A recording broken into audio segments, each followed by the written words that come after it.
Alright, so as I talked about yesterday, I am once again happily single. And I want to talk about what I think the world would look like if we actually had equality for singles. As an actual equality, not just talking about equality like we like to talk about with all the other kinds of equality here in the United States. Now, the first big benefit I think would happen, and this one is kind of not intuitive, is that people who are married would be a whole lot happier too. Here's why.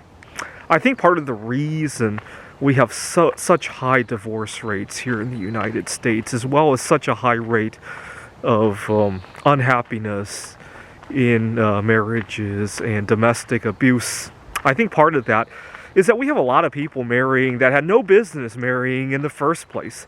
They married because of societal pressure. And I think equality for singles would flush out a lot of those marriages wouldn't have happened in the first place. What kind of pressure am I talking about? The kind of pressure that I talked about in all my other videos. At the workplace, you're single, you don't need your vacation time, you don't need a raise as much as your coworkers. Your coworkers are dealing with family members who have COVID. Give them a break, right? It's obviously not said out loud. But you have enough of those pressures build up, and people will get married just to get some of those benefits. And people will marry when they have no business being married. And then they'll get divorced, they'll get into domestic violence, they'll produce children that they might not have had they not been pressured into the relationship. And then those children obviously have other problems down the road, right?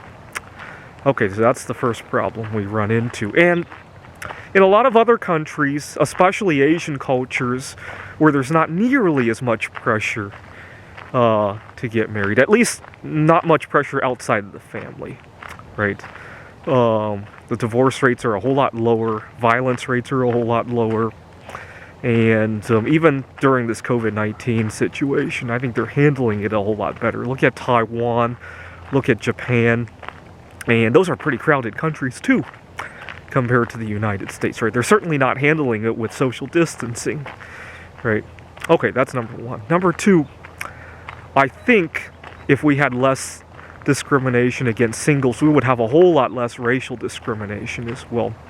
Let me explain why.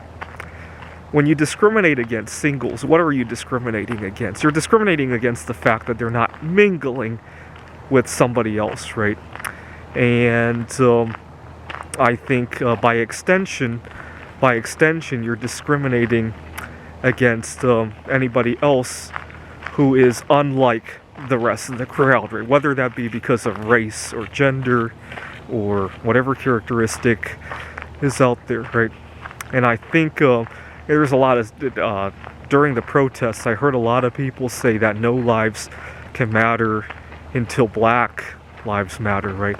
I actually think that applies even more to singles, right? If you can't even accept somebody for not associating with others, how can you accept somebody for being different from others, right? So that's number two. Number three, I talked about how this past year I needed to get over social anxiety, especially my fear of loud noises. And I've been doing that by taking up bowling. And my score has improved quite a bit since I started bowling last August. When I started, I was scoring 70 or 80 points. Lately, I've been averaging 160 or so, and my highest score was 183. And I look at professional bowlers. I want to score in the 200s by the end of this year. And unfortunately, a lot of those are limited to people in committed relationships, mostly married. And I think it's sad, because I bet there are a lot of singles who could do really well too. But whatever the reason, maybe they're tied down with their jobs. They got to give up their vacation time to their coworkers who have to deal with family matters, or all the other biases.